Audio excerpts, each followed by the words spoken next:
મારા ત્રીજા કીમોને પતે આજે ત્રીજો દિવસ છે અને દરેક વખતે કંઈક ને કંઈક નવું શીખવી જાય છે કીમો અને નવી નવી આડઅસરો થાય મજાની. પણ અત્યારે હું બે ભાગના જીવનમાં જીવી રહી છું.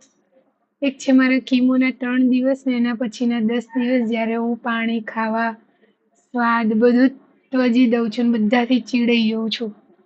એના પછીના 10 દિવસ જ્યારે મને સ્વાદ આવે છે ને ભૂખ ઉગડે છે. તો ભલે આ 10 દિવસ તો હું બહુ ચીડાયેલી રહું પાણીથી ખાવાથી, કઈ સ્મેલ આવે તો રડવા લાગુ એવું બધું થાય. પણ હા, જ્યારે બાકીના 10 દિવસ હું જમી શકું ને ત્યારે હું એક એક કોળીઓ જાણ કે આમ મિષ્ટાન ના હોય એવી રીતે બહુ વાલથી જમું.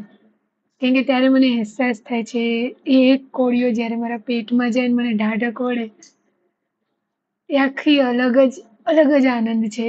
એ કહેવા માટે મારી જોડે શબ્દો નથી. એવો આનંદ મળે એ જમીને.